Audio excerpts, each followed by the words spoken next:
opposition, the esteemed leader of opposition, KLA, to address this distinguished gathering. ഉപമന്ത്രി Shri KN Balagopal ഇന്നിവിടെ ആദരിക്കപ്പെടുന്ന കേരളത്തിന്റെ അഭിമാനമായ വ്യവസായ business പ്രമുഖരെ, പ്രിയപ്പെട്ടവരെ, ഞാൻ ഈ ചടങ്ങിന്റെ സംഘാടകരെ ആദ്യമായി അഭിനന്ദിക്കുന്നു. കേരളത്തിൽ ഒന്നും നടക്കില്ല എന്നുള്ളൊരു നറേറ്റീവ് എത്രയോ വർഷങ്ങളായി നിലനിൽക്കുകയാണ്. ആ നറേറ്റീവ് നിലനിൽക്കുമ്പോൾ തന്നെ കേരളത്തിൽ എവിടെയുള്ളതിനേക്കാൾ ഭംഗിയായി കേരളത്തിൽ ഒരുപാട് കാര്യങ്ങൾ ഞങ്ങൾക്ക് ചെയ്യാൻ കഴിയും എന്ന് കേരളത്തിൽ പ്രൂവ് ചെയ്ത ആളുകളെയാണ് നിങ്ങൾ ഈ വേദിയിൽ വെച്ച് ആദരിക്കുന്നത്.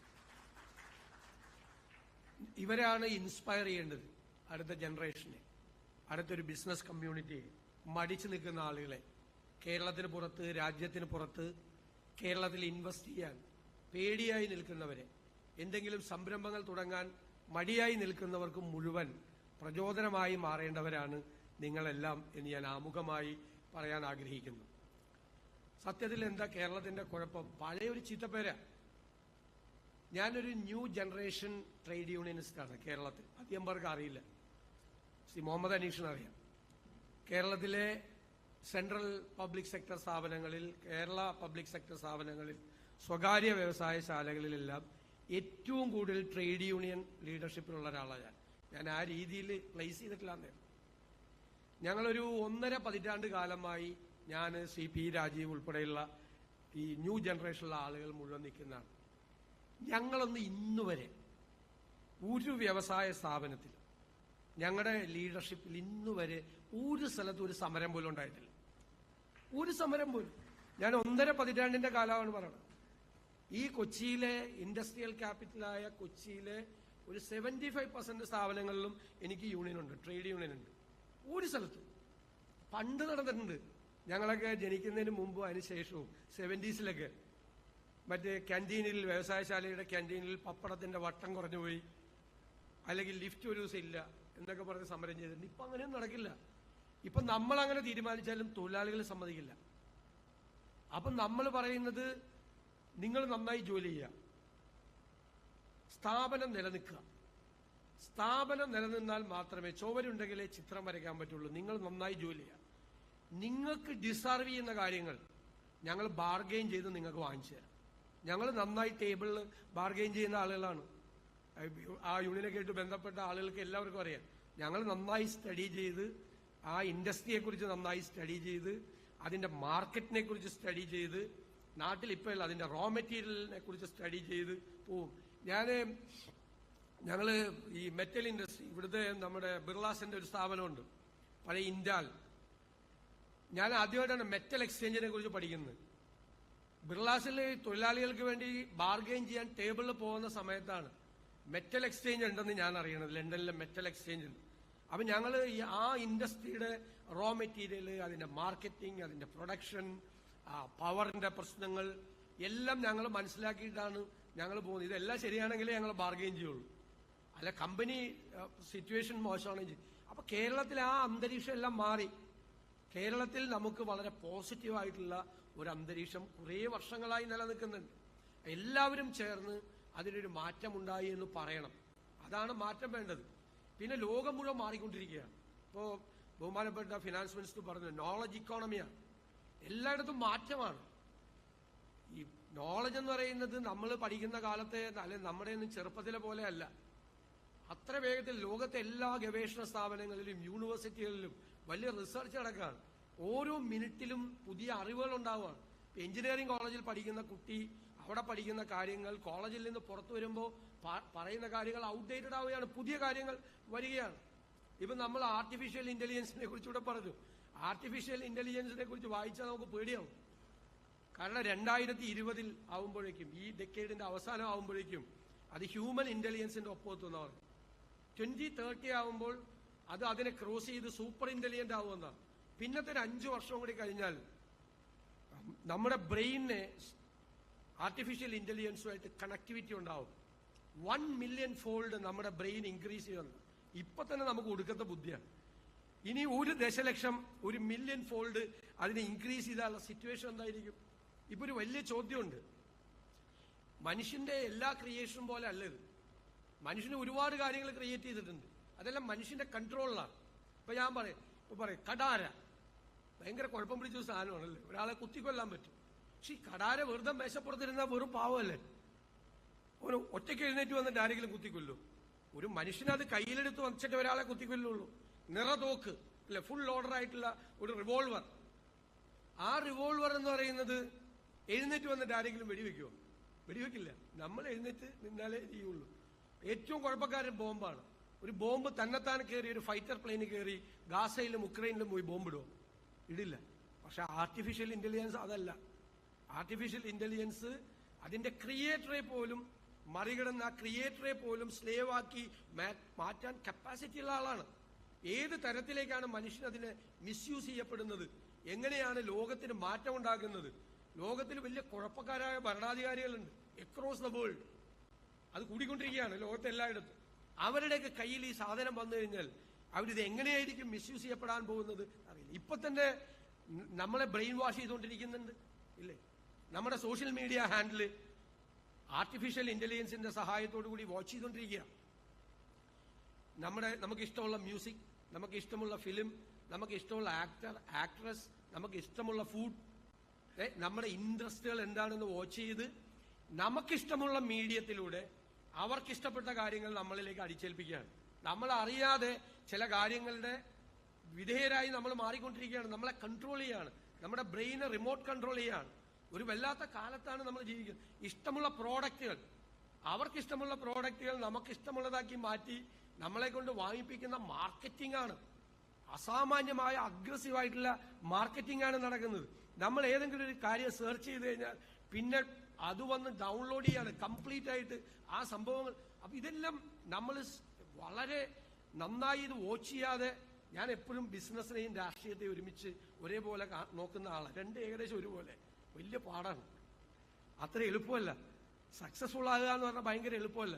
അസാമാന്യമായ പ്ലാനിങ് വേണം, ബുദ്ധിശക്തി വേണം, ഓരോ മാറ്റങ്ങളെയും സൂക്ഷ്മതയോടുകൂടി നിരീക്ഷിച്ചു കൊണ്ടിരിക്കണം. എല്ലാ മാറ്റങ്ങളുടെയും മുൻപിൽ നമ്മൾ നിൽക്കണം, അല്ലെങ്കിൽ നമ്മൾ പിന്തള്ളപ്പെട്ടു പോകും. എല്ലാ ചേഞ്ച് വരുന്നത് എല്ലാം ഇപ്പൊ തന്നെ ഈ ടെക്നോ ഫ്യൂഡലിസം ക്യാപിറ്റലിനെ തന്നെ റീപ്ലേസ് ചെയ്യുന്ന കാലമാണ്. ക്യാപിറ്റൽ എവിടെ? ക്ലൗഡ് ഫിനാൻസായി കംപ്ലീറ്റ്. എവിടെയാ ക്യാപിറ്റൽ? നമ്മൾ പണ്ട് ഉദ്ദേശിച്ച ക്യാപിറ്റലിൽ നിന്ന് എന്ത് റെലവൻസ് ആണുള്ളത്? ഇപ്പൊ അമേരിക്കയും ചൈനയും തമ്മിലുള്ള ട്രേഡ് വാർ എന്ന് പറയുന്നത് ഈ ക്ലൗഡ് ഫിനാൻസിനെ സംബന്ധിച്ചാണ്. അമേരിക്ക കംപ്ലീറ്റ് ആയിട്ട് കൺട്രോൾ ചെയ്തിരുന്നു. ഒരു സെക്കൻഡ് വേൾഡ് വാറിനെല്ലാം ശേഷമുണ്ടായ ഒരു കൊളോണിയലിസം ഉണ്ട്. പല രാജ്യങ്ങളും പല രീതിയിൽ പുതിയ തരത്തിലുള്ള കോളനികൾ ഉണ്ടാക്കാൻ നോക്കുക. പഴയ പോലെ കോളനി ഉണ്ടാക്കാൻ പറ്റില്ല. അപ്പൊ സാമ്പത്തികമായ നിയന്ത്രണങ്ങൾ വെച്ചുകൊണ്ടുള്ള സംഭവങ്ങളാണ് മുഴുവൻ ഉണ്ടാകുന്നത്. ലോകത്തിന്റെ വിവിധ ഭാഗങ്ങളിൽ ഉണ്ടായിക്കൊണ്ടിരിക്കുന്ന ഒരുപാട് പ്രശ്നങ്ങൾ, ഇപ്പൊ ക്ലൈമറ്റ് ചേഞ്ച് ഉണ്ടാക്കുന്ന പ്രശ്നങ്ങൾ ലോകം ഗൗരവത്തോടു കൂടി ചർച്ച ചെയ്യപ്പെടുകയാണ്. ഫിനാൻസിനെ കുറിച്ച് ചർച്ച ചെയ്യപ്പെടുകയാണ്. ക്ലൗഡ് ഫിനാൻസിനെ കുറിച്ച് ചർച്ച ചെയ്യുകയാണ്. മീഡിയ പോലും മാറി, ക്ലൗഡ് മീഡിയയായി. അപ്പൊ പേടിക്കണ്ട, തിരിച്ചും കൊടുക്കാം എന്ന് പറയുന്ന മീഡിയയുടെ കൺട്രോൾ അവരുടെ കയ്യിൽ പോലും ഇല്ലാത്ത ഒരു കാലത്താണ്. ഒരുപാട് ഈ ഭാവിയെക്കുറിച്ചുള്ള പ്രൊജക്ഷൻ എന്ന് പറയുന്നത് നമുക്ക് വലിയ സർപ്രൈസ് ഉണ്ടാക്കുന്ന തരത്തിൽ എന്തെല്ലാം തരത്തിലുള്ള മാറ്റങ്ങൾ ഉണ്ടാകാൻ പോകുമെന്നാണ് പറയുന്നത്. ഇപ്പോ വലിയ ഹരാരെ എന്ന് പറയുന്ന ഒരു എഴുത്തുകാരൻ മെഡിക്കൽ സയൻസിനെ കുറിച്ച് പറയുന്നുണ്ട്. ലാസ്റ്റ് സെഞ്ചുറിയിൽ നമ്മുടെ ലൈഫ് സ്പാൻ എത്രയായിരുന്നു? 35-40 വയസ്സ് അല്ലേ? ഇപ്പോഴെത്രയാ? ഇപ്പൊ 75-80 വയസ്സാണ്. ഒരു നൂറ്റാണ്ട് കൊണ്ട് ഇരട്ടിയായി. എങ്ങനെ ഇരട്ടിയായി? പണ്ട് കഴിഞ്ഞ നൂറ്റാണ്ടിൽ ഒരു നെഞ്ചുവേദന വന്ന് ആള് പോയെന്ന് പറയും ഇല്ലേ? ഇപ്പൊ നെഞ്ചുവേദന വന്നാൽ ട്രെഡ്മില്ലിൽ ഓടിക്കും, ആൻജിയോഗ്രാം ചെയ്യും, ആൻജിയോപ്ലാസ്റ്റി ചെയ്യും, ബൈപ്പാസ് സർജറി ചെയ്യും, 5 ദിവസം കഴിയുമ്പോൾ എഴുന്നേറ്റ് ജോലിക്ക് പോകും ഇല്ലേ? അപ്പൊ അടുത്ത നൂറ്റാണ്ടിൽ എത്രയായിരിക്കും മനുഷ്യന്റെ ആയുസ് എന്നാണ് ചോദിക്കുന്നത്. അത് 160-നും 180-നും ഇടയിലായിരിക്കും എന്നാ പറയുന്നത് മനുഷ്യന്റെ ആയുസ്. എല്ലാവരും അടുത്ത നൂറ്റാണ്ടിൽ ജീവിച്ചാൽ മതി എന്നുള്ള രീതിയിലേക്ക് പോവാണ്. മെഡിക്കൽ സയൻസിന്റെ വളർച്ചയാണ് പ്രൊജക്ട് ചെയ്യുന്നത്. അവിടെയും ആർട്ടിഫിഷ്യൽ ഇന്റലിജൻസ് ആണ്. ആർട്ടിഫിഷ്യൽ ഇന്റലിജൻസ് ഇപ്പൊ നമ്മൾ വർക്ക്ഷോപ്പിൽ കൊണ്ടുപോയി കാറ് സ്കാൻ ചെയ്യുന്നത് പോലെ നമ്മളെ സ്കാൻ ചെയ്ത് നമ്മുടെ അസുഖം അത് ഏതാണെന്ന് തീരുമാനിച്ച് അടുത്തത് പ്രിസ്ക്രിപ്ഷനാണ് മരുന്നിന്റെ. ശരീരത്തിന് യാതൊരു സൈഡ് എഫക്റ്റും ഇല്ലാത്ത മരുന്ന് നമുക്ക് പ്രിസ്ക്രൈബ് ചെയ്ത് തരും. അപ്പൊ അസുഖം വന്ന് നമ്മൾ പോയില്ല, അസുഖം വന്ന് നമ്മൾ മരിക്കില്ല. പിന്നെ പറയുന്നുണ്ട് നാനോ ടെക്നോളജിയും ആർട്ടിഫിഷ്യൽ ഇന്റലിജൻസും കൂടി മർജ് ചെയ്ത് നാനോ റോബോട്ട് ഉണ്ടാക്കി. കാണാൻ പറ്റില്ല എന്ന് പറയണത് ശരി. നമ്മളെ ഇഞ്ചക്ട് ചെയ്യും നമ്മുടെ വെയിനിലൂടെ. കുട്ടികൾ വീഡിയോ ഗെയിം കളിക്കുന്നത് പോലെ ഡോക്ടർമാരിങ്ങനെ ഗെയിം കളിക്കുന്നത് പോലെ ഇതിനെ കൺട്രോൾ ചെയ്ത് ഈ നാനോ റോബോട്ട് പോയി നമ്മുടെ ഹാർട്ടിന്റെ ബ്ലോക്ക് കംപ്ലീറ്റ് റിമൂവ്, നമ്മുടെ ക്യാൻസർ സെല്ലുകൾ മുഴുവൻ റിമൂവ് ചെയ്യും, നമ്മുടെ ക്യാൻസർ സെല്ലുകൾ മുഴുവൻ റിമൂവ് ചെയ്യും, കംപ്ലീറ്റ് മാറ്റും. പിന്നെ വേറൊരു സന്തോഷം പറയുന്നുണ്ട്, ഏജിങ് പ്രോസസ്സ് റിവേഴ്സ് ചെയ്യുന്നു. വയസ്സാവില്ല എന്നാ പറയണത്. മുഹമ്മദ് അനീഷൊക്കെ 125 വയസ്സിലും 25 വയസ്സിൽ സിവിൽ സർവീസിലേക്ക് കയറി വന്നപ്പോൾ ഉള്ള സുന്ദരനായിട്ടിരിക്കും. അപ്പോഴും 125 വയസ്സായാലും ഒരു മാറ്റം ഉണ്ടാവില്ല. അതിപ്പോഴും ചെയ്തുകൊണ്ടിരിക്കുകയാണ്. പിന്നെ ആർട്ടിഫിഷ്യൽ ഹാർട്ട്, വേറെ ആരെയും ഹാർട്ട് വേണ്ട, ആർട്ടിഫിഷ്യൽ കിഡ്നി, ആർട്ടിഫിഷ്യൽ ലിവർ. ഇതൊരു പ്രൊജക്ഷനാണ് ഞാൻ പറഞ്ഞത്. ഒറ്റ ബ്രാഞ്ചിലുള്ള, ഒരു സിംഗിൾ ബ്രാഞ്ചിലുള്ള പ്രൊജക്ഷനാണ്. ഇമ്മോർട്ടൽ എന്ന് പറയുന്നില്ല, മനുഷ്യൻ അനശ്വരനാണെന്ന് പറയുന്നില്ല. കാരണം എന്താ, അമ്മോർട്ടൽ എന്നുള്ള വാക്കാണ് ഉപയോഗിക്കുന്നത്. അനശ്വരനല്ല, കയ്യിലിരിപ്പ് ഇതിനേക്കാൾ മോശവും. അടുത്ത നൂറ്റാണ്ടാവുമ്പോൾ തന്നെത്താനെ യുദ്ധം ചെയ്ത് മരിക്കുകയോ കൊന്നുകളയോ അങ്ങനെയൊക്കെ ചെയ്ത ആളുകൾ മരിക്കുക, അസുഖം വന്ന് മരിക്കില്ല എന്ന് പറയണം.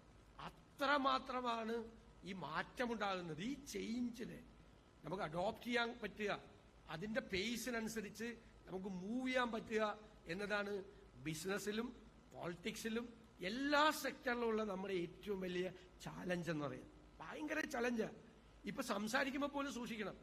നമ്മൾ സംസാരിച്ചുകൊണ്ടിരിക്കുമ്പോൾ ഒരു ഫാക്ച്വൽ എറർ ഉണ്ടായാൽ കുട്ടികളുടെ അടുത്ത് അമ്മമാരെ അപ്പം തന്നെ നെറ്റ് നോക്കിയിട്ട് എഴുന്നേറ്റ് പറയും, സാറ് പറഞ്ഞതിൽ ഒരു ഫാക്ച്വൽ എറർ ഉണ്ട്, ആ ഇയർ കറക്റ്റ് അല്ല എന്ന് പറയും. അപ്പൊ തന്നെ information is on their finger tip. വളരെ സൂക്ഷിച്ചാണ് നമ്മൾ എല്ലാ സ്ഥലത്തും സംസാരിക്കേണ്ട. ഒരു പേര് തെറ്റിപ്പോയാൽ അപ്പൊ പിടിക്കും കുട്ടികൾ. അവരപ്പം തന്നെ ഫോണിൽ വിളിച്ചു പറയും, സാറ് അവിടെ പ്രസംഗിച്ചപ്പോൾ പറഞ്ഞ പേര് തെറ്റാണെന്ന്. ആ ഒരു ലോകത്ത് ജീവിക്കുമ്പോൾ നമുക്ക് മാറ്റങ്ങൾ ഉണ്ടാകണം. ഈ ലോകം മുഴുവൻ ഒരു ചെറിയ ഗ്രാമമായി മാറി എന്ന് പറയുന്നത് പോലെ നമുക്ക് ഈ ടെക്നോളജിയും ഈ നോളജ് ഇക്കോണമിയും എല്ലാം പരസ്പരം ഷെയർ ചെയ്യാനും അപ്ഡേറ്റ് ചെയ്യാനും ബിസിനസ് അപ്ഡേറ്റ് ചെയ്യാനും നമുക്ക് കേരളത്തിൽ, ഞാൻ എല്ലാവരുടെയും പേരെടുത്ത് പറയുന്നില്ല, ഈ എല്ലാവരും പരിചിതരായിട്ടുള്ള ആളുകളാണ്. ആ മാറ്റങ്ങളെ ഉൾക്കൊണ്ടുകൊണ്ടാണ് പ്രവർത്തിക്കുന്ന ആളുകളാണ് എല്ലാവരും. നിങ്ങളെല്ലാവരും, നിങ്ങളിവിടെ ആദരിക്കപ്പെടുന്നവരെല്ലാവരും ആ മേഖലയിൽ ഈ ചേഞ്ച് എന്താണ് എന്ന് മനസ്സിലാക്കി അതനുസരിച്ച് നിൽക്കുന്നവരാണ്. അതിന്റെ ഒരു മെസ്സേജാണ്. നിങ്ങളാണ് ഈ കേരളത്തിന്റെ വ്യവസായ വികസനത്തിന്റെ അല്ലെങ്കിൽ ബിസിനസ് ഡെവലപ്മെന്റിന്റെ അംബാസഡർമാരായി മാറേണ്ടവരാണ് നിങ്ങൾ. ഞാൻ നിങ്ങളെല്ലാവരെയും അങ്ങനെയാണ് കാണുന്നത്. നിങ്ങൾക്ക് അതിന് കഴിയും. നിങ്ങളാണ് അതിന്റെ മോഡലായി ഇതിന്റെ മുമ്പിൽ നിൽക്കേണ്ടത്. ഈ മുഹമ്മദ് അലിക്ക് ഉൾപ്പെടെയുള്ള എല്ലാവരെയും, ഈ ആദരവ് ഏറ്റുവാങ്ങുന്ന എല്ലാവരെയും ഞാൻ ഹൃദയംഗമമായി അഭിനന്ദിക്കുന്നു. ഇനിയും ഒരുപാട് മാറ്റങ്ങൾ വരുത്താൻ. ഞാൻ ഒരാളെ ഇന്റർവ്യൂ ചെയ്തപ്പോൾ അദ്ദേഹം എന്നോട് പറഞ്ഞു, ഹരി മാരാർ എന്ന് പറയുന്ന ബാംഗ്ലൂർ എയർപോർട്ടിലെ MD, അദ്ദേഹം എന്നോട് പറഞ്ഞു, എല്ലാം നന്നായി പോകുന്നു എന്ന് പറഞ്ഞാൽ അപ്പ വിചാരിച്ചോളാം ചേഞ്ചിനുള്ള സമയമാണ്. എല്ലാം സ്മൂത്തായി പോകുന്നു, നന്നായി പോകുന്നു, അപ്പ വിചാരിച്ചോളാം ചേഞ്ചാണ്, അപ്പ മാറ്റിക്കൊള്ളണം, അപ്പം നമ്മൾ അപ്ഗ്രേഡ് ചെയ്യാൻ വേണ്ടിയിട്ട് ശ്രമിക്കണം, മാറ്റത്തിന് വേണ്ടി ശ്രമിക്കണം. ഒന്നിലും സംതൃപ്തരാകരുത്. ഒന്നിലും സംതൃപ്തരാകാതെ ചേഞ്ചാണ്. അതിനെ ഇപ്പോഴുള്ള ലെവലിനേക്കാൾ അടുത്ത ലെവലിലേക്ക് അപ്ഗ്രേഡ് ചെയ്യണം എല്ലാ സെക്ടറും. അങ്ങനെ നമുക്ക് മുന്നോട്ട് പോകാൻ കഴിയട്ടെ. ഈ ചേംബർ ഓഫ് കോമേഴ്സിനെ, അതിന്റെ ഭാരവാഹികളെ എല്ലാവരെയും ഞാൻ പ്രത്യേകമായി അഭിനന്ദിച്ചുകൊണ്ട് എന്റെ വാക്കുകൾ ചുരുക്കുന്നു. നന്ദി. Thank you very much, sir.